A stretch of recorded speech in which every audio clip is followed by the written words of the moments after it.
Mas, Cláudio, eu vi, assim, quando você entrou em contato comigo para contar aquela experiência que você teve, até despretensiosamente, né? Só assim para compartilhar comigo, quem sabe que eu me interesso por esses temas, Foi isso. né? Eu vi a oportunidade de não só chamar atenção para a experiência que você teve, como também a gente bater um papo, né? Porque você é um cara de uma cabeça incrível, assim, muito ligado Obrigado. ao transcendente, é artista, então tem uma mente aberta, é muito bom conversar com você. Aí eu digo, vamos aproveitar a oportunidade de fazer as duas coisas, né? Ótimo. Então vamos fazer isso. Porque Vamos. a experiência mesmo, ela é muito Uhum. singela. Pô, para você ela parece singela, mas eu acho que ela tem muito a nos falar sobre nossa natureza Hum, transcendental. Agora, para as pessoas que ainda não lhe conhecem, né? Porque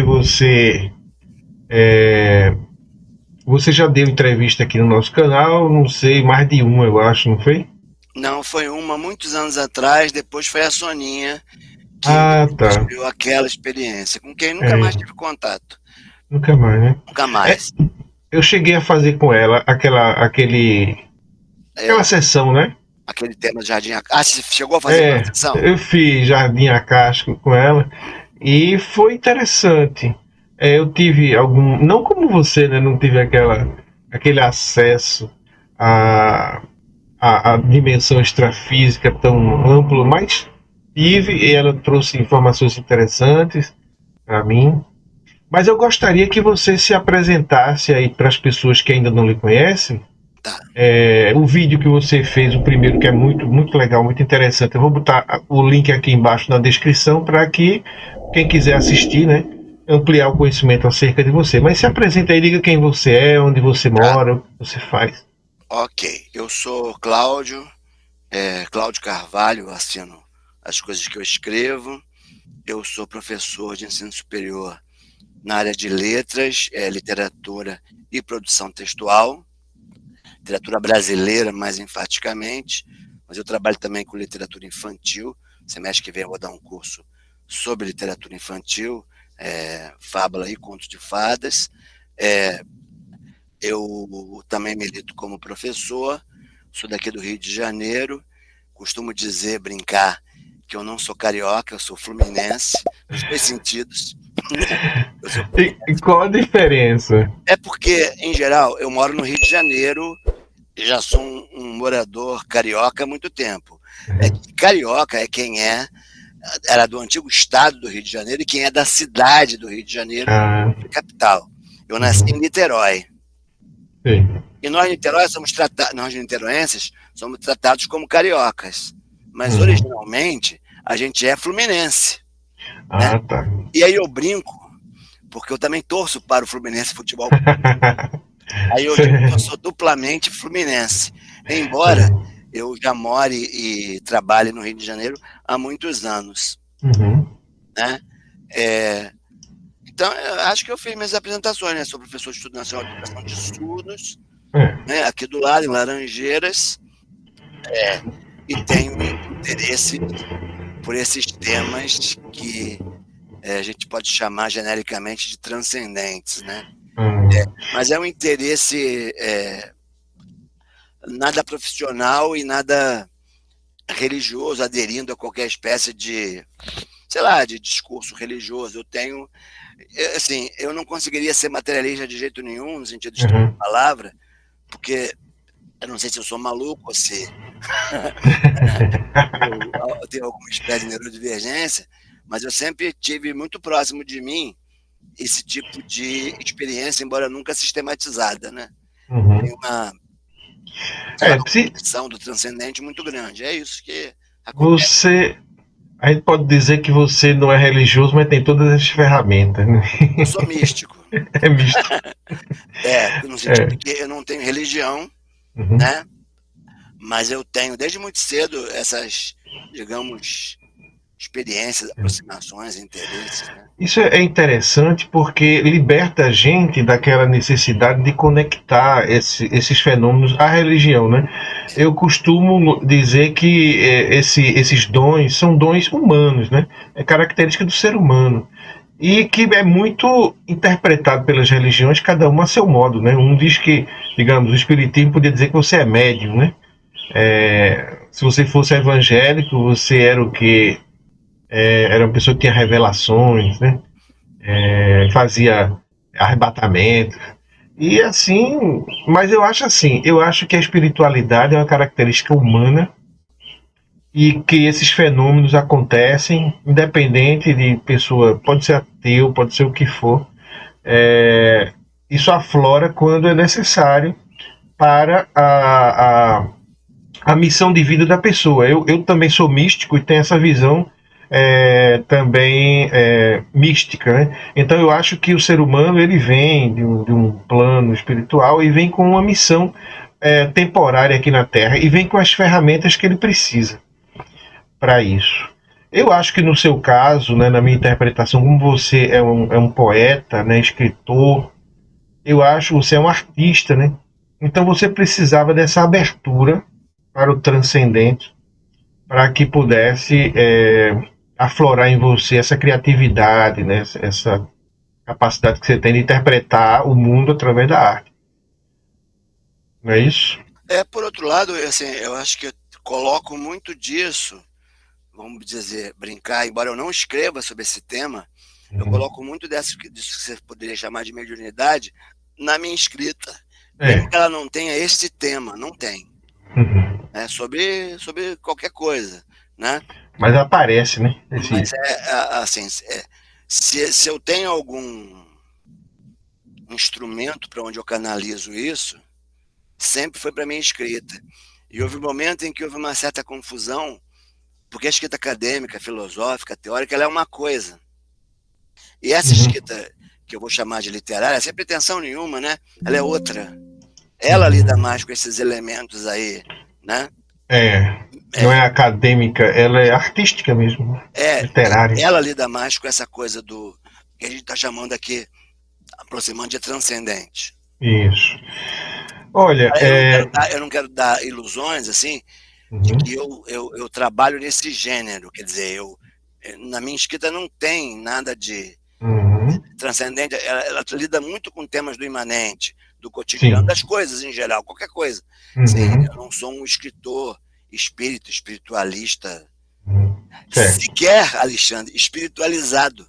Sequer. O que eu digo é o seguinte, não é alguma coisa, e acho que tem uma restrição que eu imponho a mim mesmo, não é alguma coisa que eu busque. Não sei se você conhece o pessoal do Zen.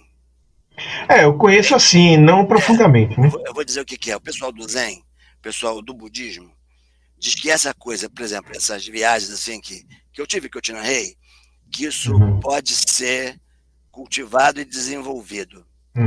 Quando você entra nisso quando quer, você acha que é Sartori o nome, você tem um nível de desenvolvimento que você provoca isso. E que isso você acessa a essas dimensões com meditação, treinamento, quando você quer. Eu te confesso que eu evito, inclusive, isto, porque eu não sei exatamente, sempre evitei, né? E que isso ocorre, por exemplo, essa viagem que eu tive, que é o fruto que eu te mandei, né? Do texto que eu te mandei, eu evito que isso aconteça e eu não tenho essas entradas voluntárias nisso. Sim, é espontâneo. Acontece, inclusive eu lido com isso, tento manter isso no espontâneo. Sim, eu nunca busquei mediunidade, nunca busquei essas coisas. Na verdade, vou te ser sincero, eu sempre evitei. E nem acho que seja, não sei se eu chamo isso de mediunidade, né? Sempre evitei, porque você acha comigo, atrapalha pra caramba a vida prática. Atrapalha. Eu acho interessante em você justamente isso, esse desapego, que é até um diferencial, né? Porque quem tem esse tipo de sensibilidade geralmente coloca a serviço de uma religião, de um trabalho espiritualista, e você não. Você, como eu disse, você deixa isso aflorar para usar na sua arte, mas sem nenhuma pretensão. plenamente natural. Como um passarinho que canta pela manhã que ninguém nunca ensinou a ele, você vai e usa sua transcendentalidade aí para escrever, para criar nas suas artes, não como um passarinho que canta, como uma flor que espalha seu perfume, né? Uma água que corre no rio. Então isso é que é bonito, eu acho isso muito bonito em você. É, até uma dimensão, eu não sei direito, que pode ser ruim, que pode ser uma dimensão do medo ou de alguma coisa, que eu resisto mesmo a isto. Sim, Primeiro porque tem muita mistificação, é. né? Muita falsidade. Quando a gente, acho que quando você procura isso, você pode estar se perdendo na procura, porque você, às vezes, força umas barras Uhum. que não tem muito a ver, Isso. entendeu? Você, ah, qualquer coisa, de qualquer tendência. Ah, eu sou espiritualizado, eu sou zen, eu sou Uhum. iluminado. Sou nada disso, entendeu? Em geral, a pessoa quer vender alguma coisa, ou quer vender um produto, ou quer vender a si mesmo como um ser especial, alguma coisa assim, né? Sua Quer imagem. buscar uma espécie de especialidade, Uhum. não é o que rola por aqui. Pois é, e eu acho que o objetivo da espiritualidade é a superação do ego. E é justamente isso que você já tem por natureza, esse desapego aí da personalidade, da sua própria. O seu próprio jeito de ser, ele é espontâneo. Então, eu acho que é isso que é interessante. Ah, mas esse ego ainda me dá muito trabalho. Te bota em algumas enrascadas, às vezes, Não, né? ainda não estou nessa faixa de desapego, não. Tem muita Ah, coisa é? que eu precisava me livrar dele. Muito mais. Mas te digo, Alexandre, caminhei nessa direção. Caminhou, né? Não é à toa. Quando a pessoa já chega assim com os cabelos prateados como o nosso, né? Já caminhou um bocado. Já apanhei muito para chegar aí. Olha, para que as pessoas que gostam de ouvir histórias não fiquem dizendo, cadê a história, né? Falaram, falaram e não contaram a história. A gente, então, eu vou dar a oportunidade a você de contar por que é que você está aqui hoje e, e depois a gente filosofa aí, Tá, porque é o que a gente gosta de fazer mesmo. isso. Eu mandei Então, para o conta. Alexandre uma história muito singela, porque ele gosta, e sem a menor intenção, porque foi uma coisa de. Lá no espaço sideral, foi de muito tempo, mas foi uma coisa de minutos, né? A sensação de tempo lá foi maior, mas isso Maior. passou-se em segundos, né? E o impacto é Minutos. muito maior. Uhum.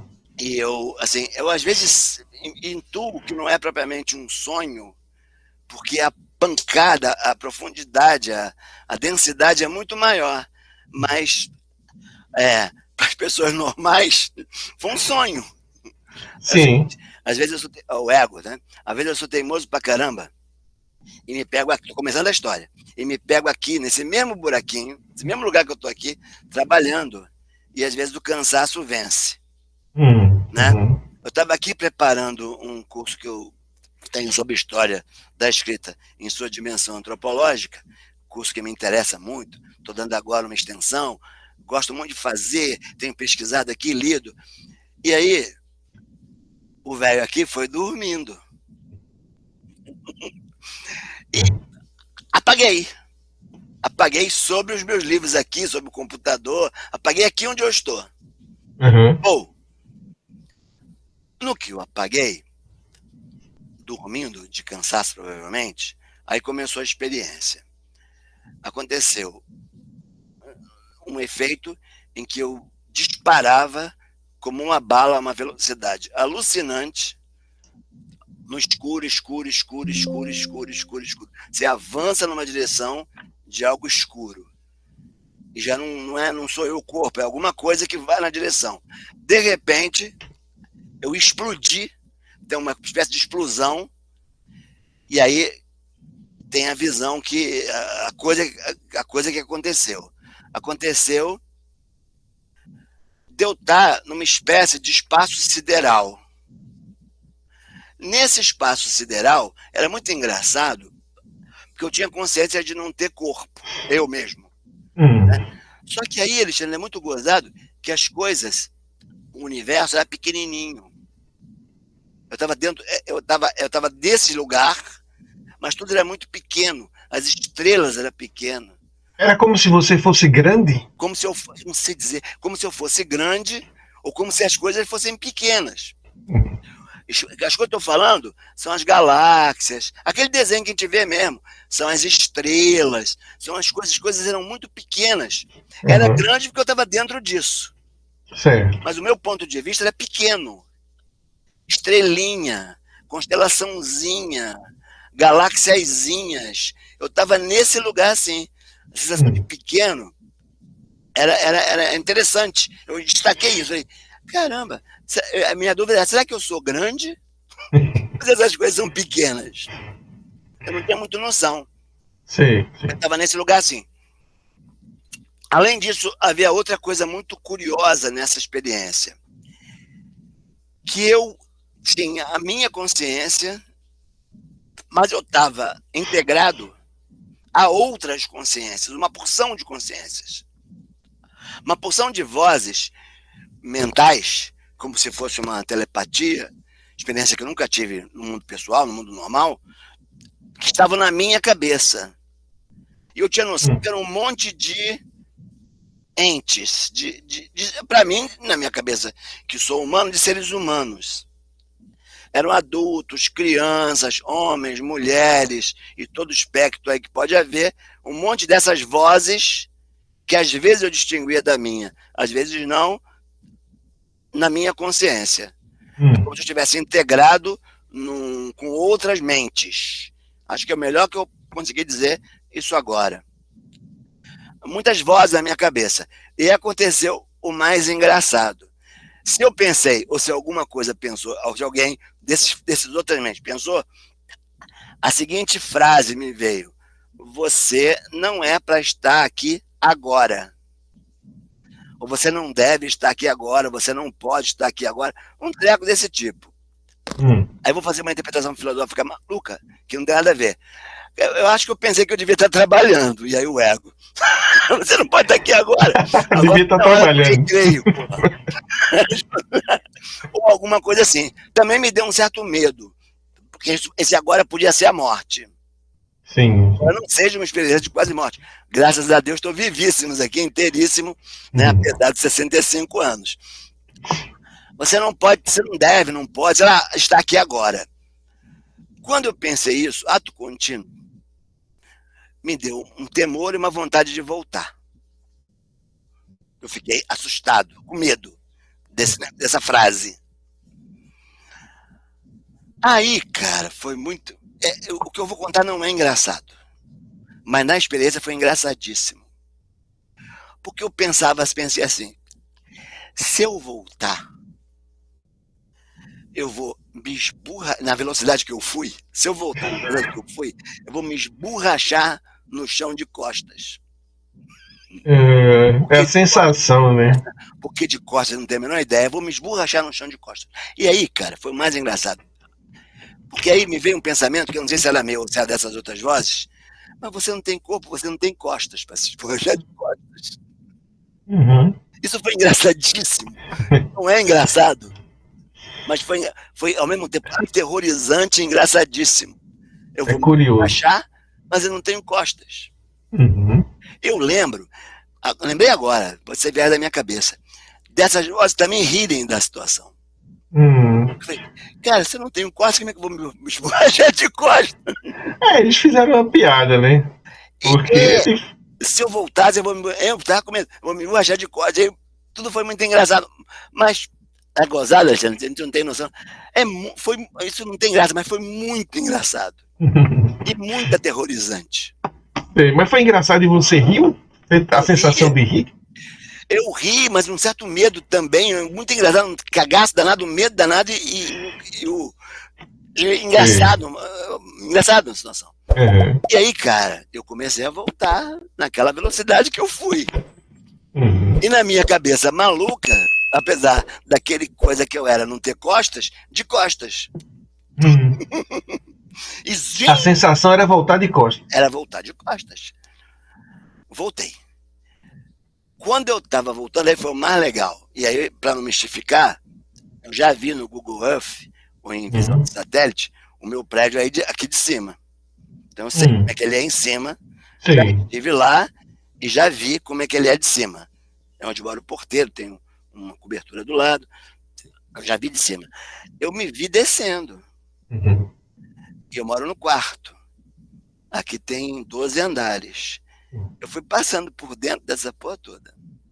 Passando dos apartamentos por dentro. Entrei pelo teto, fui passando pelos apartamentos. Numa velocidade absurda. Vou me esborrachar. Mas você já tinha passado pelas lajes, né? E não tinha se esborrachado. Você vê a incoerência da parada. Vou me esborrachar. Alexandre, foi legal pra caramba. Quando eu desci, eu virei na posição e me encaixei em câmera lenta. Deu uma reduzida na velocidade. Eu cheguei aqui no meu tetinho aqui, pena que eu não vou botar. O pé direito do meu apartamento é alto. E aí rolou uma câmera lenta, eu virei de posição e me encaixei direitinho. E você estava nessa cadeira aí? Eu estava nessa cadeira, nesse lugar. Esse exato lugar, que é o lugar do computador aqui, que tem minhas coisas aqui. Me encaixei em mim direitinho, em câmera lenta, e acordei sobressaltado. Levantei e fiquei, o que aconteceu? A diferença que eu faço disso de um sonho é porque foi a ponto de eu te relatar, até porque você gosta dessas histórias, né? Foi que é muito intenso. É mais intenso. É um sonho, mas se é um sonho intenso. Muito realista, né? É muito realista, muitos pensamentos internos. Por exemplo, eu não pensei isso. Eu temia me esborrar. Até eu virar e acoplar, eu estava com medo de me esborrachar ainda. Mas como você disse aí, eu passei por meio de um monte de troço. E não me dei conta que eu não havia me esborrachado. E esses pensamentos é muito intenso, muito realista no sentido de, né? E acoplei e voltei. Eu voltei e fiz as anotações, que eu, como sou gozador, botei de cair em si, porque eu caí. Aí você anotou o relato. Aí eu anotei o relato, escrevi e mandei para algumas pessoas que sei que gostam dessa viagem. Um amigo meu, Cid Prado Vale, excelente figura, ele me comentou essa coisa do tamanho, que parecia muito com as coisas da Alice do Lewis Carroll. Não conheço. Alice do País das Maravilhas e Alice Sim. Através do Espelho. Ah, tá. Alice. E a Alice, a famosa personagem Alice. Sim. A Alice, ela tem umas coisas assim, de tamanho, de ir numa direção de um lugar e aparecer lá. A Alice toma um xarope em que ela aumenta e diminui de tamanho. Pô, pena que eu não botei na minha bibliografia lá do que eu vou trabalhar com literatura infantil, porque não é o gênero, né? Não botei a Alice, porque devia botar. Porque essa coisa de lidar com a dimensão das coisas, né? Aí o Cid falou, Cláudio, isso parece as viagens do Lewis Carroll, na Alice. Porque lá também tem uma desproporção. Ela toma um xarope em que ela fica pequenininha, aí depois ela bebe um xarope em que ela aumenta, né? Isso já não é por minha conta, é por conta do Cid, tá? Tem que perguntar a ele. Mas realmente muitos escritores, né, transformam em historinhas, até infantis, para poder usar a fantasia, porque a criança lhe dá essa oportunidade de você usar a fantasia, né? E termina expressando experiências que conheceram, que viveram, transforma em livro, transforma em filme, né? E a gente pensa que aquilo ali foi pura imaginação, mas pode ter sido uma experiência, de fato. Alice é puro isso, assim. Alice é um livro para criança, mas bem lisérgico, assim, no sentido de lidar com essas coisas. Um outro universo, um outro momento. Dimensões. Situações aparentemente aqui nessa dimensão absurdas, né? Alice para mim, só tem aparência de livro para criança. Porque o livro mesmo, os dois, Através do Espelho é demais, né? Através do Espelho e no País das Maravilhas é bem... Eu já vi um filme aqui no Sessão da Tarde, coisa assim, na televisão, que as crianças entravam num guarda-roupa. Isso é o C.S. Lewis, os contos de Nárnia. Ah, Nárnia, é isso Esse mesmo. é Nárnia. Entra no guarda-roupa e lá vai para um mundo completamente diferente. Esse aí tem muitas intenções, assim, no bom sentido. O Lewis Uhum. Carroll, o C.S. Lewis, estava na Segunda Guerra Mundial, lidando com a seção do nazismo. Ele é um escritor cristão. É. O Leão de Nárnia é muito uma metáfora do Cristo. Então, o C.S. Lewis é um escritor que tem essa dimensão da espiritualidade, etc., bem marcada e bem, digamos, proposital. Sim, sim. Eles eram um grupo, Alexandre, muito interessante ali na Inglaterra. Quem aplicou cristianismo no C.S. Lewis foi o Tolkien, do Senhor dos Anéis. Eles tinham um grupo que eles se reuniam no escritório do Lewis, que era professor de uma universidade, cujo nome não me lembro agora, para contar histórias fantásticas. E o Lewis não era religioso, não tinha, e o Tolkien sempre foi cristão. E ele tornou o Lewis mais cristão do que ele,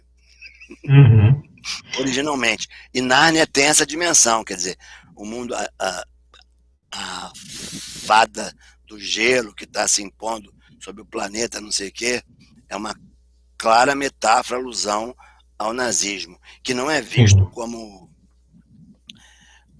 algo meramente político, é uma conspiração do demônio contra a humanidade mesmo. É o bem contra o mal, né? O mal. E aí eles entram nesse armário, viajam para Nárnia para tentar deter a fada do gelo. Né? Pois é, no mundo infantil tem muito dessas histórias. Esse é o Lewis, C.S. Lewis. É um escritor muito bom, coisa muito bacana, muito interessante. Olha, mas sobre essa tua experiência, eu achei interessante, a primeira coisa que me saltou assim foi o fato de eu já ter ouvido muitas histórias semelhantes, com o roteiro igual. Eu queria saber se você já ouviu algum relato de alguém que viveu esse tipo de experiência, ou para você tudo foi novidade? Não, com certeza. Assim, quando eu era muito jovem mesmo, eu cheguei a tentar projeção astral, essas coisas. Ah, tá. Sem dúvida que não é original, não. Essa história é muito... Porque... O que chamou a atenção de diferente foi o negócio do tamanho, sim, né, o negócio das outras vozes. Assim. Por exemplo, a impressão que dá, que você relata, é que você saiu do seu corpo. Quer dizer, isso já é em si mesmo uma afirmação que traz muita informação. Você saiu do seu corpo, então você não é o corpo, né? Você é algo que está dentro do corpo. E não é algo que simplesmente aparece e desaparece, não. É algo que de fato faz um trajeto, sai do corpo, vai para um lugar e volta para o corpo, fazendo um trajeto físico. E isso deixa a cabeça da gente assim, sem entender muita coisa, né? Afinal de contas, você tinha corpo ou não tinha corpo? Aquilo que saiu de você é uma espécie de corpo? O que é que você acha sobre isso? Na experiência era alguma coisa que não tinha corpo. Não tinha corpo. Mas assim... Não tinha forma, talvez, mas era alguma coisa. Era alguma coisa. Agora, assim, não sei dizer se isso é mental, quer dizer, porque assim, a gente está conversando aqui agora. Certamente eu tenho essa fisicalidade. Mas os conteúdos que eu absorvi, o que estão na minha mente, né, definitivamente, de qualquer maneira, materialisticamente, é incorpóreo. Né? E aí, qual assim, aí, Alexandre, eu simplesmente não sei. Por exemplo, se você é um cara que tem um conhecimento muito amplo de literatura, de história, um conhecimento acadêmico imenso, uma experiência de vida, memórias, e se abrir sua cabeça, abrir seu cérebro e estudar milimetricamente, não vão encontrar em canto nenhum uma manchinha que seja essa essa memória. Não existe. Você pode abrir a cabeça de uma pessoa que não teve a mesma instrução, o mesmo tempo de vida, que tem muito menos conhecimento, muito menos informação. Abre, é igual. Você não encontra ali um lugar onde. Você encontra reações elétricas do cérebro que é ativado quando você tem a memória. Como se ele fosse um equipamento que capta aquilo de algum lugar, onde de um não lugar, né? É, Então, isso é muito fantástico, muito interessante. eu tenho, assim, aí vamos filosofar, assim, mesmo pensadores da consciência não religiosos, Freud, por exemplo, vai dar uma resposta meio simples para isso. Eu vou fazer uma aproximação que o Freud não fez, porque isso nem existia, mas a argumentação é bem essa.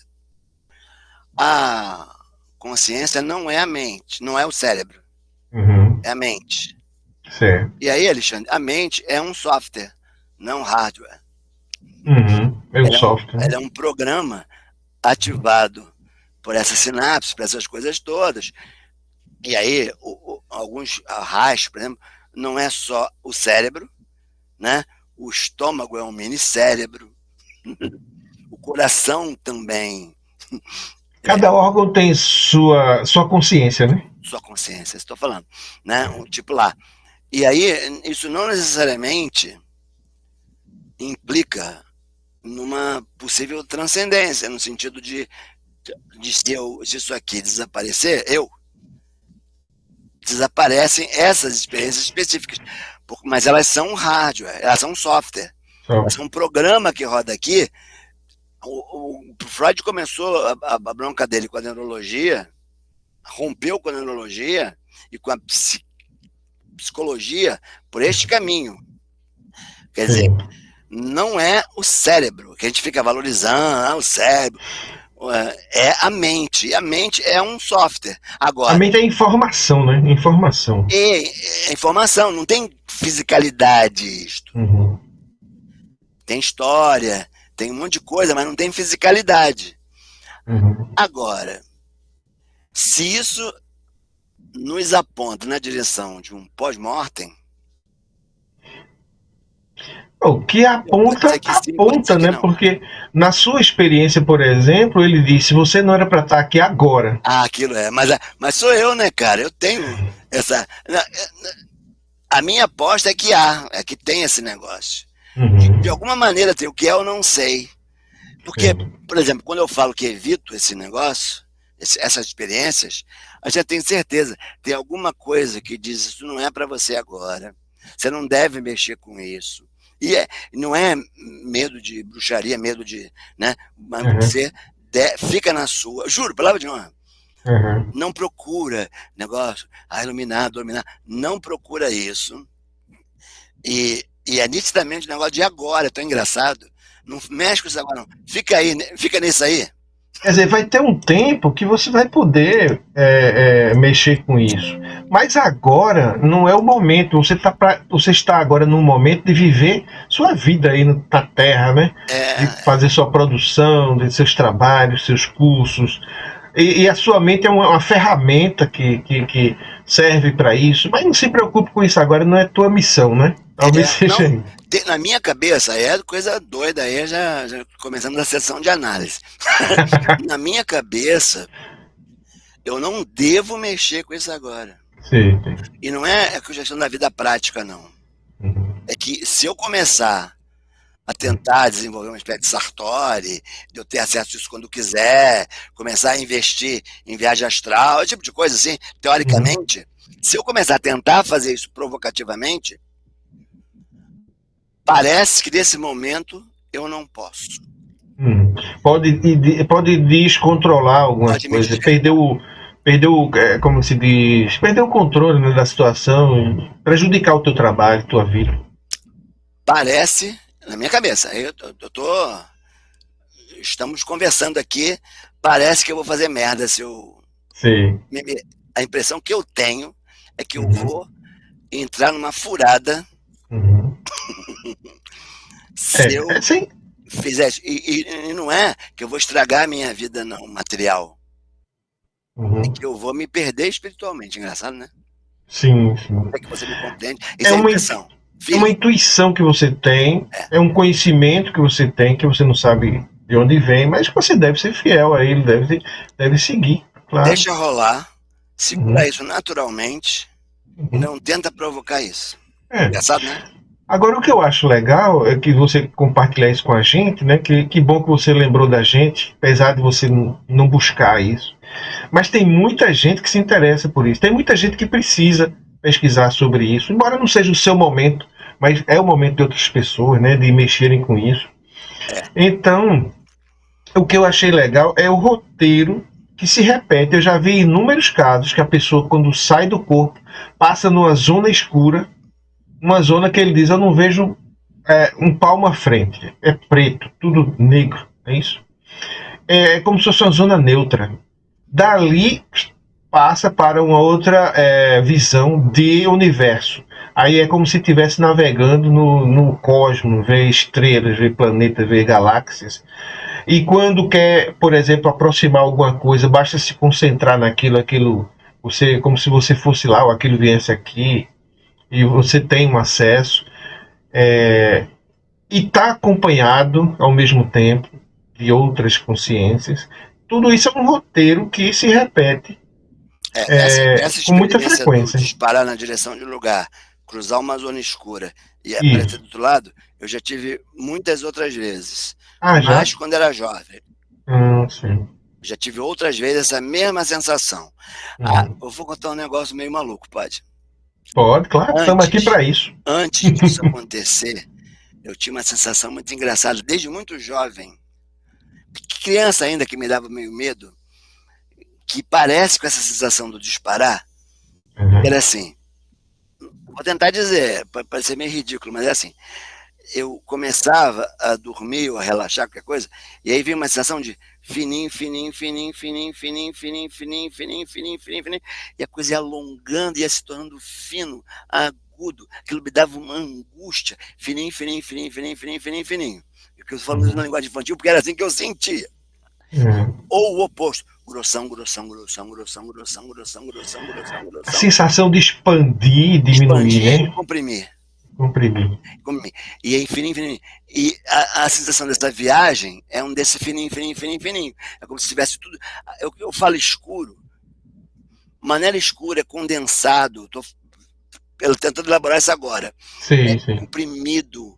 É uma bala que dispara através do escuro ou do comprimido e que Uhum. explode em outro lugar.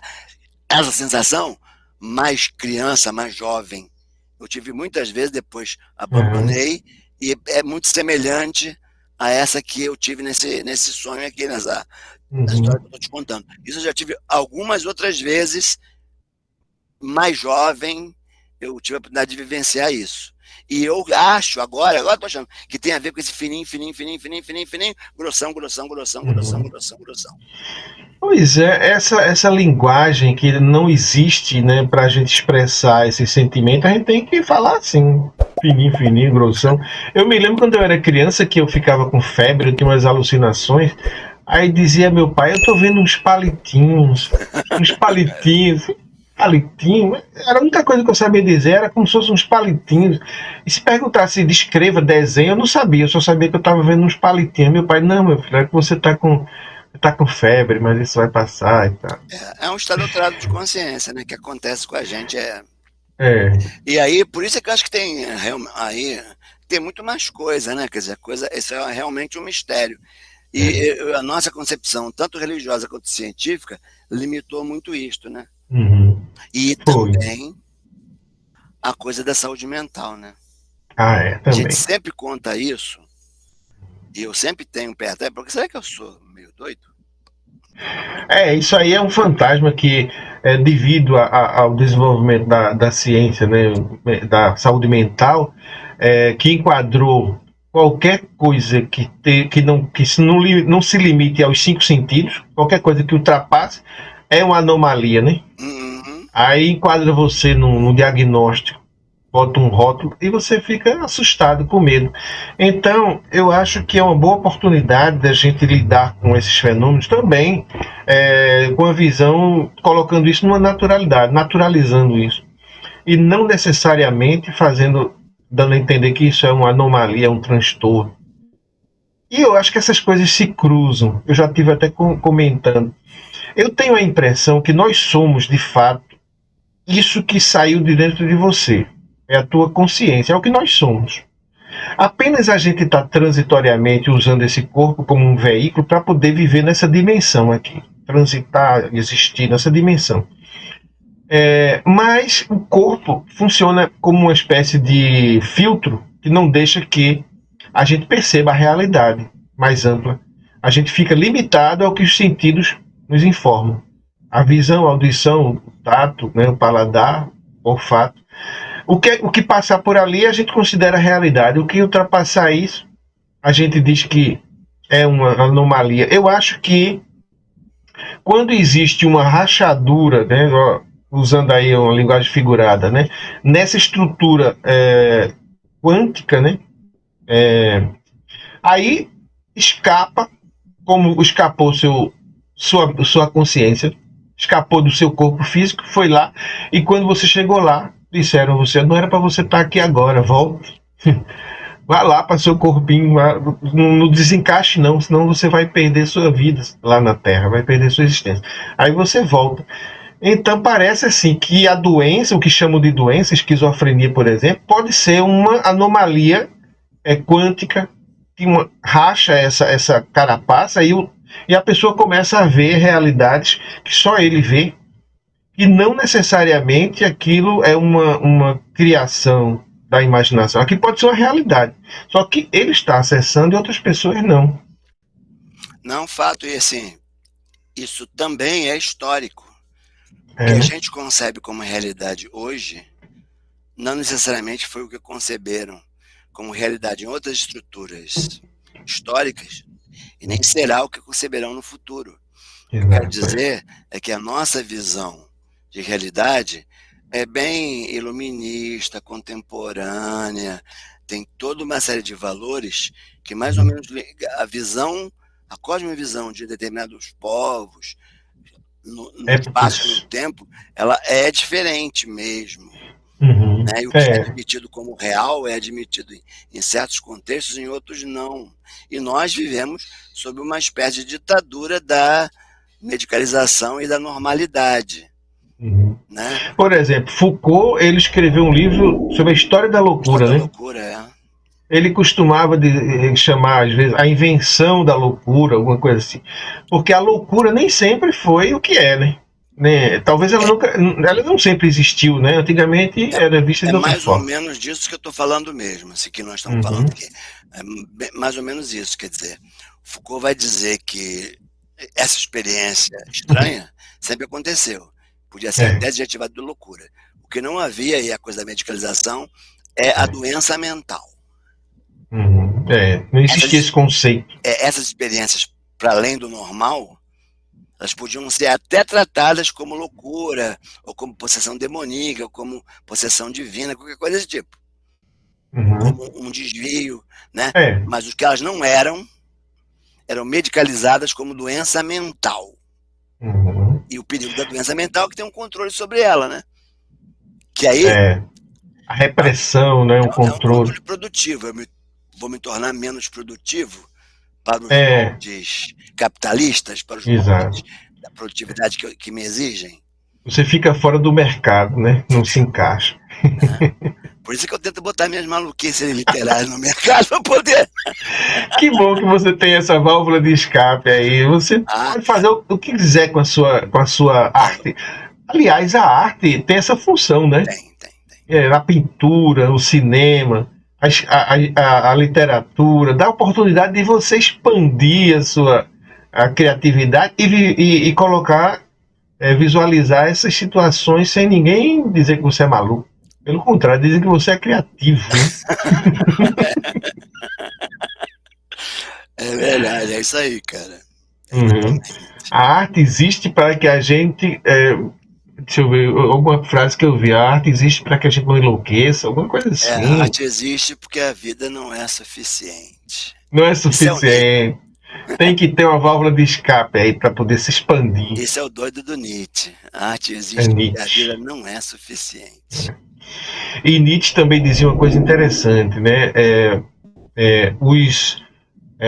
Os que dançavam foram considerados loucos por aqueles que não escutavam a música, né? Não é?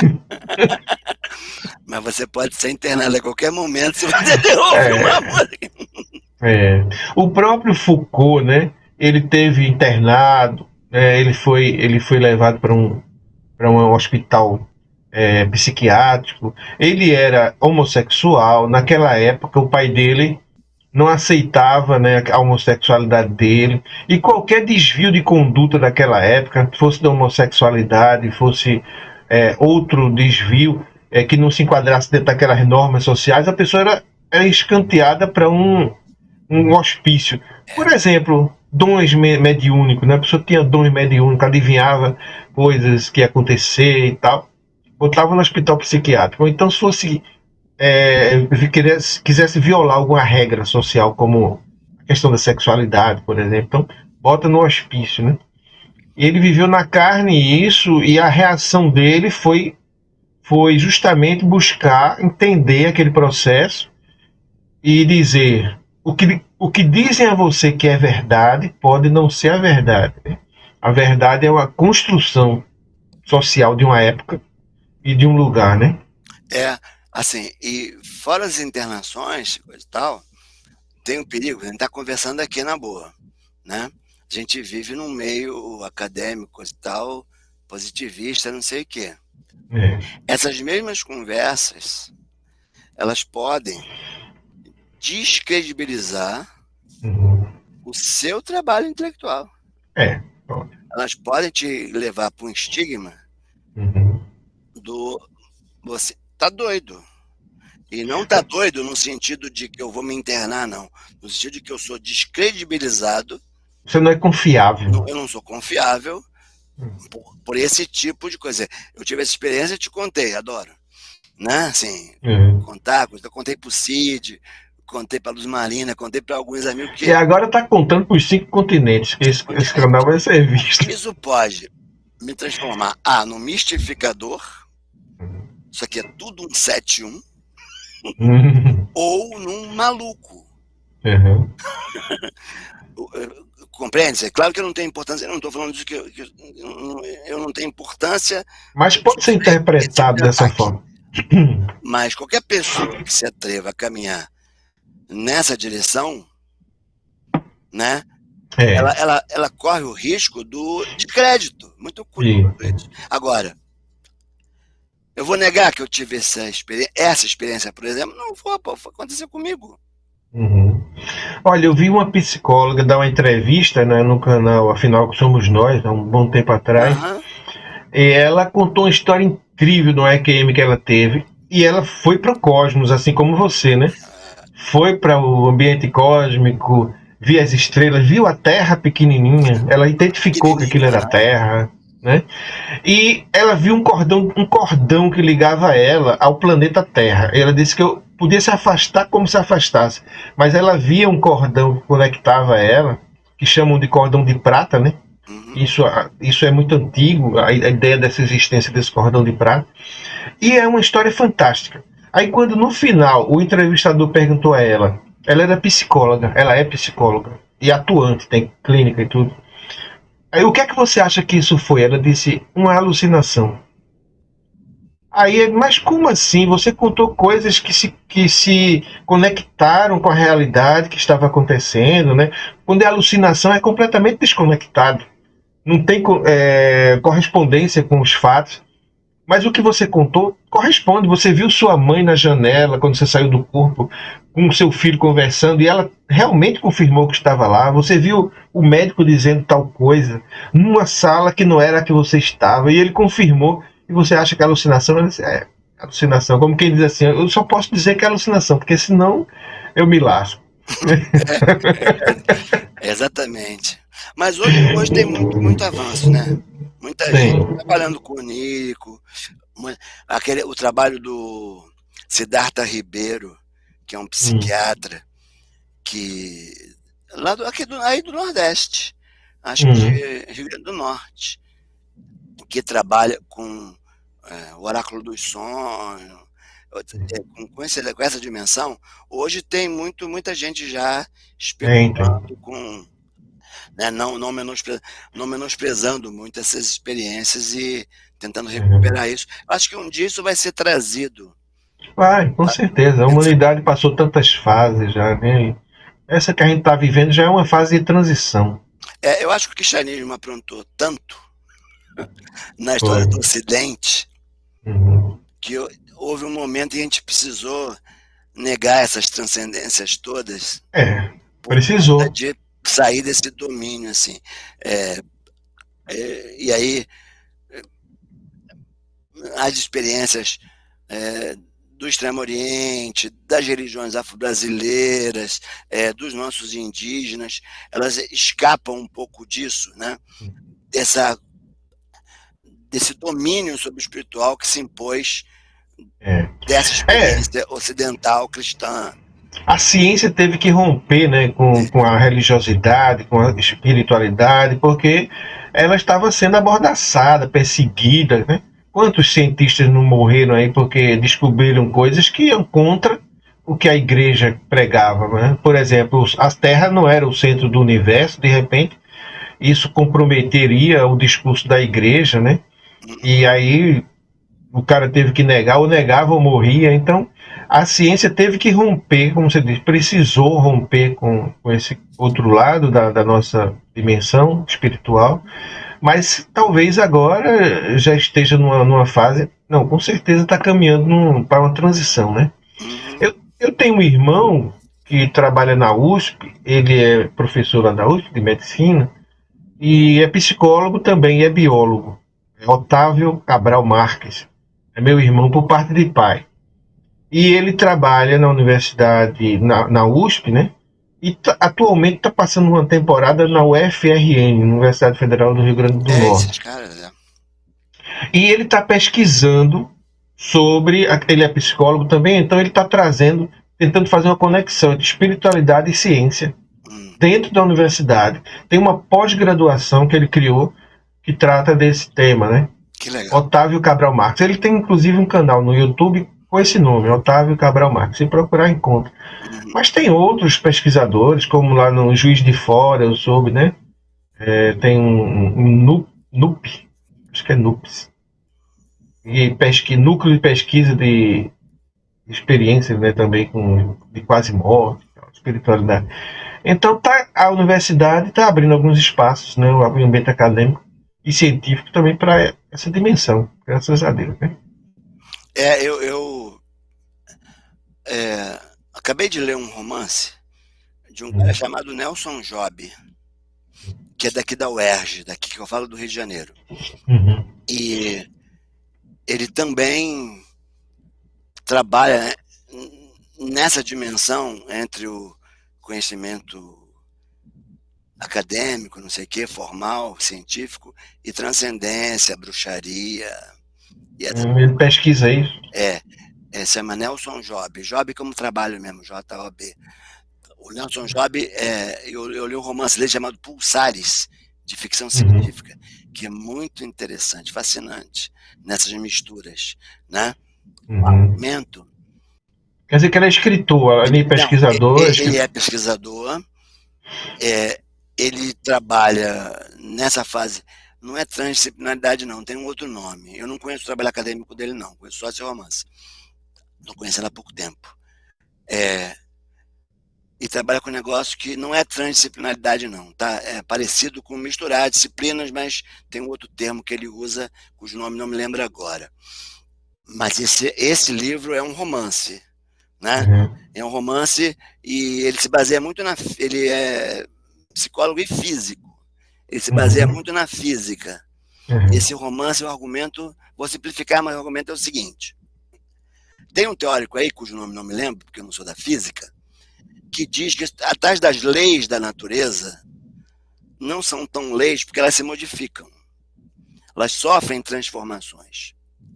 Só que esse teórico da física fala que essas transformações são em dimensões de milhões de anos. Então as leis da física, elas não são tão fixas, elas se transformam, só que em milhões de anos. Nesse universo suposto pelo Nelson, no romance, as leis da física estão se transformando rapidamente. Por exemplo, que tipo de lei que muda assim? Vou dizer, o romance argumenta esse. É que pena que eu não posso. Eu vou estar por aqui, mas eu não vou pegar agora, porque eu vou interromper a gravação. Porque o objeto do livro também é muito bonito, a forma como foi concebido graficamente. Aí, uma das leis da física que está se formando é o seguinte, aí eu vou dizer um negócio que eu não conheço, né? Que a gente tem esse universo material aqui, porque a quantidade de matéria é maior que a quantidade de antimatéria. Se a quantidade de antimatéria começar a crescer e se emparelhar quanticamente, se a matéria ficar na mesma quantidade de antimatéria e emparelhar, estou vendendo o que o romance me disse, eu não vou nada disso. E emparelhar, tudo acaba em fóton. Mas é a lógica, né? A lógica é essa. Se existe a matéria e a antimatéria, quando as duas se encontram, uma anula a outra. Uma anula a outra e vira luz. Vira luz. E está acontecendo isto neste universo, que é a Terra, mas que é uma Terra transformada, isso está rolando. E quando isso ocorre, acontece um monte de fenômenos que a gente poderia chamar de mediúnico com as pessoas. As pessoas adquirem, no romance, tá? Adquirem potenciais que são diferentes do normal. Então o cara prevê o futuro, o cara materializa uma coisa, o outro faz não sei o que, o outro faz não sei o que lá. Dessas, né, tem telecinese, tem telepatia, e cada um vai adquirindo poder de cura, as pessoas vão se modificando. Nisso que esse universo está caminhando para aproximação entre antimatéria e matéria, e vai tudo virar luz. Vai tudo virar luz. E o que é bonito no romance, a parte gráfica é genial, cara. A concepção, o romance, ele começa com as páginas pretas, com letras brancas, passa pelo cinza e termina tudo branco. Legal, né? Capítulo 0, onde não tem mais nada. Ele fez aí uma comunicação visual, né, através da escrita. Eu nunca tinha visto isso, né? Que reflete a história, né? Não é uma obra cara. Não é caro para comprar. Bonito pra caralho, que livro bonito, cara. Mas a produção deve ter sido cara, né? Mas acontece que não tá vendendo a um preço caro, não. Não, né? Agora é um objeto por isso que eu queria pegar, que eu adoro, porque eu acho ele tão bonito. Se você quiser pegar, pegue, não tem problema nenhum. Deixa eu ver se eu acho ele aqui. Se você souber onde tá aí. Tá uma zona, mas eu compliquei e achei tão fácil. Que bom. É o Pulsares do Nelson Job. Pulsares. Porque começa a haver umas pulsações. Quando há essas pulsações, a antimatéria e a matéria se aproximam, as pessoas aumentam a sua mediunidade, as suas potências, o que é bom e ruim, né? E também esses pulsares, o universo está conspirando, está trabalhando para se desfazer em luz. Olha que objeto bonito, ó. A própria capa, né? É um claro escuro aí. Olha, ó. Poxa, começa preto, brilhante. Preto com luz branca. Aí vai mudando. O cinza. Daqui já tá cinza. Aqui era a luz da grafite. Dá pra ver. Aqui já tá grafite. Cinza clara, vai virando branco. E aí, legal. Quando vira branco, o último capítulo. A ver que é uma folha em branco. Zero. Virou luz. Muito bonito trabalho. Muito bom, muito bom. Muito bonito. É a primeira vez que eu vejo um livro assim que a cor das folhas tem a ver, né? Das páginas tem a ver com o que ele quer falar. O livro fala visualmente, sem você precisar ler. Passa assim. Tem a história em segundos aí. A gente falou disso por causa do trabalho do seu irmão, Otávio Cabral Marques. Esse cara também tem produção acadêmica, o Siddhartha Ribeiro tem também, de forma que a gente está conseguindo encontrar, romper espaços para essa isso. dimensão, né? Que bom, para a dimensão da loucura, né? Para permitir que a loucura aconteça. O que chamam de loucura.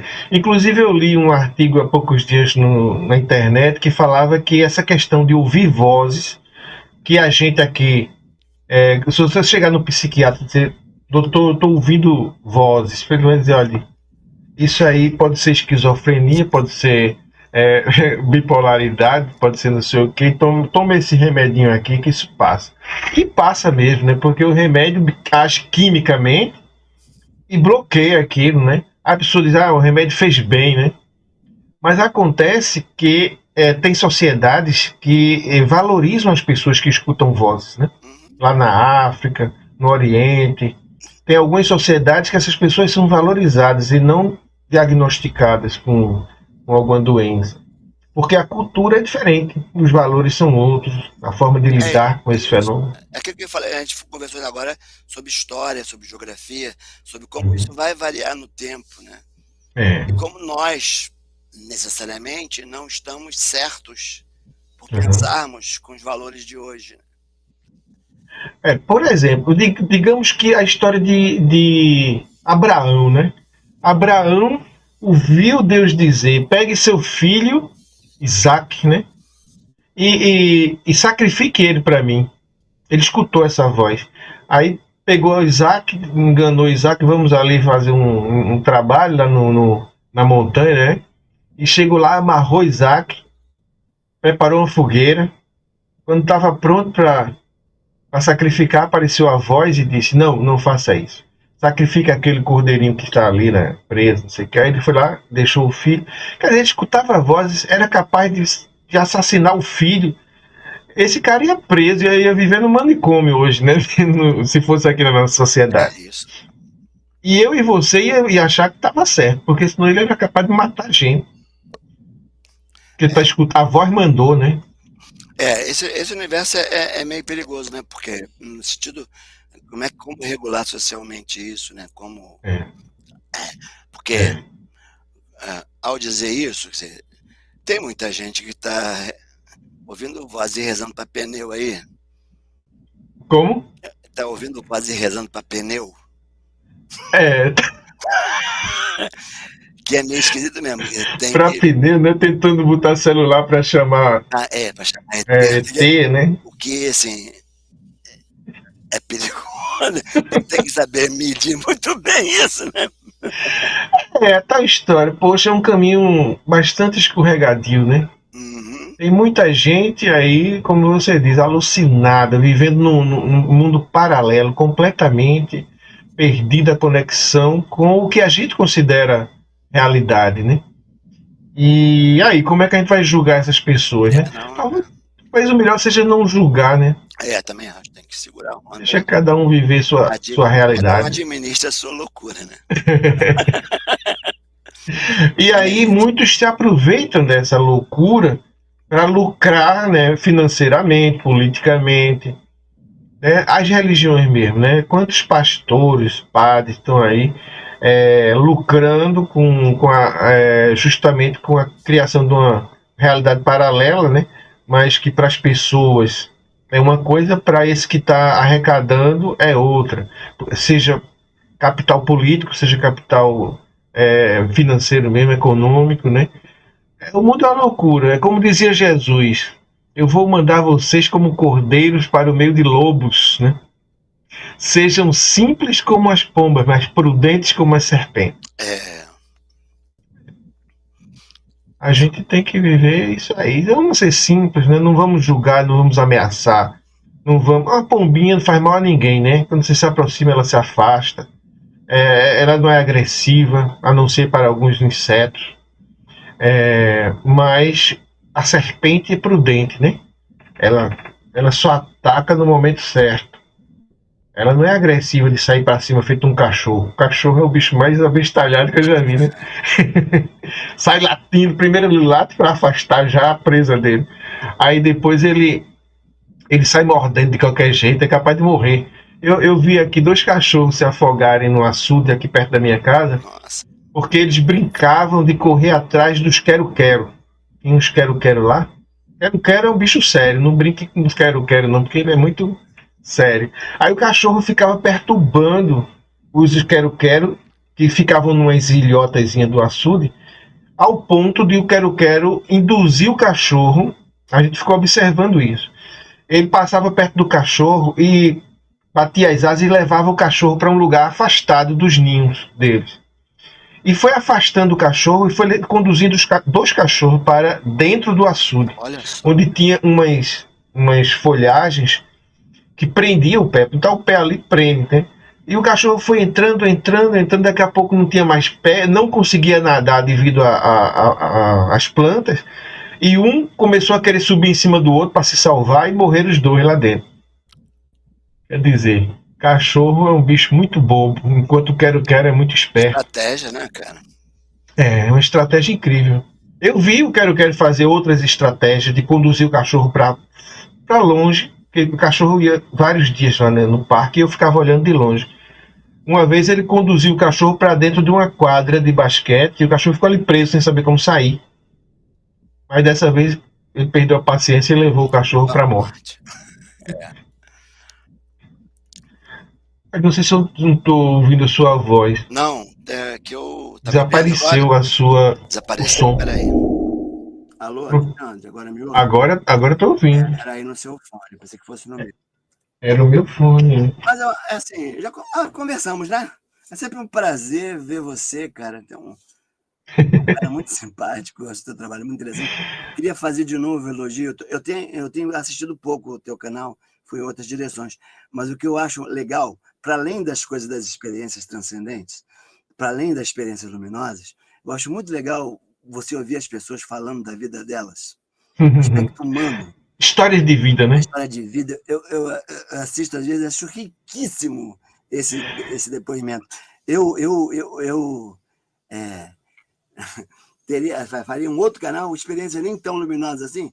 Vamos te ouvir, porque assim, o que você faz é interessantíssimo, porque eu ouvi gente do povo falando, não tem experiência mais íntima do que a morte, do que os seus parentes, do que os seus amados. E é um universo tão plural. Que não tivesse as experiências luminosas, também eu assistiria. Não, é porque, veja, eu estou entrevistando você, que é um cara culto, acadêmico, um professor, altamente, da elite, né, intelectual brasileira. Mas eu entrevisto também donas de casa, pessoas simples, né, operários, pessoas de todas as classes sociais, econômicas. Então, eu sei dialogar com elas no nível, né, que elas falam. E eu acho isso legal. Uma vez uma pessoa que é antropóloga, ela falou, poxa, seu canal é muito rico em informações antropológicas, né? Isso, é riquíssimo. É uma das maiores virtudes. E é verdade como você conversa belamente com qualquer um, assim, não qualquer um, não estou focalizando, com um número grande de pessoas, com grande respeito. Eu acho uma das coisas que eu já dormi muito vendo o teu canal como despedida. Que legal, né? Nesse Que bom. E para além da ideia das experiências, o que eu acho riquíssimo é o espectro humano e brasileiro que você traz para a gente. É verdade. Eu quero agradecer por isso. Ah, que bom. E eu te agradeço por você falar isso, porque isso também me estimula, né, muito. Eu estou com algumas entrevistas aí para serem publicadas. Ultimamente eu tenho um hobby que é viajar e viajar acampando, né? Então, quando eu era mais jovem, eu botava a mochila nas costas com uma barraca, uma panela e saía, ia pra praia, né? Aí com o tempo foi melhorando, comprei um Fusquinha azul, eu me lembro, ano 74, e viajava com o Fusquinha, já não pegava mais ônibus. Aí depois eu comprei uma barraca maior. Hoje em dia eu fiz um trailer, né? Eu tenho um trailer, tipo motorhome, né? Eu comprei uma caminhonete para puxar o trailer e estou fazendo algumas viagens. Aí quando eu chego nos lugares, eu identifico pessoas que têm histórias para contar. Que legal, cara. Tá fazendo externa, tá fazendo locação. Exatamente. Hoje à noite, para quem está nos assistindo, não é hoje, né? Hoje, por exemplo, é dia 3 de outubro de 2025. Hoje, dia 3 de outubro de 2025, eu estou publicando uma entrevista que fiz com um rapaz de Cajazeiras, uma cidade aqui da Paraíba. Eu fui para lá passear em Cajazeiras, fui trabalhar também, lá tem uma universidade que é campus avançado aqui da onde eu trabalho. Eu aproveitei para fazer entrevista com ele, fiz lá no jardim, perto do trailer estacionado lá, eu fiz. Aí fui para um balneário lá em Cajazeiro, entrevistei a dona do balneário, que tem uma história para contar, da história do próprio balneário e também de uma cura que ela teve, de um câncer. E aí fui para Barbalha, no Ceará. Cheguei lá, entrevistei o dono do camping, quando ele me disse que ficou bom do câncer, mudando o estilo de vida. Ele teve leucemia. O médico deu a ele 6 meses de vida. Ele disse, então tá, já que eu tenho só 6 meses, agora eu vou fazer só o que eu gosto. E nessa história de fazer só o que gosta, ele curou-se do câncer. Legal. Aí eu peguei a história de vida dele, a história do câncer. Em breve vou estar publicando no canal. Eu vou assistir. Diversificando um pouquinho as experiências luminosas, que não são só transcendentais. Esse cara que mudou de vida, por exemplo, ele deixou... A alimentação dele mudou, né? O trabalho dele mudou, ele foi morar num sítio, que é justamente o camping hoje, que ele foi se dedicar às pessoas ali do local, pobres, simples, dando emprego a essas pessoas. Ele ficou feliz dessa forma. E isso fez que as taxas do sangue dele foram mudando e ele ficou bom. Ele estava com 40 e poucos anos, 40 anos quando foi diagnosticado. Hoje ele está com 75. Quer mais transcendental do que isso? Mas ele não é religioso, ele não tem nada de espiritual. Ele diz, eu mudei de vida aqui mesmo, comendo coisas diferentes, fazendo coisas diferentes. É experiência luminosa, né? Então, em breve vou estar publicando isso. E obrigado pelo estímulo aí que você está me dando. E eu saber que tem pessoas que curtem isso, né? É um prazer. E te agradeço aí por você ter conversado com a gente hoje, ter contado sua história. Espero que isso também ajude as pessoas que pesquisam a espiritualidade, além dos que pesquisam antropologia e arte e ciência também, tudo isso. Muito obrigado. Bom dia, por você ter estado com obrigado. Para você também. Até outra vez. A gente vai se falando aí. Tá. Bom? Abraço. Abração.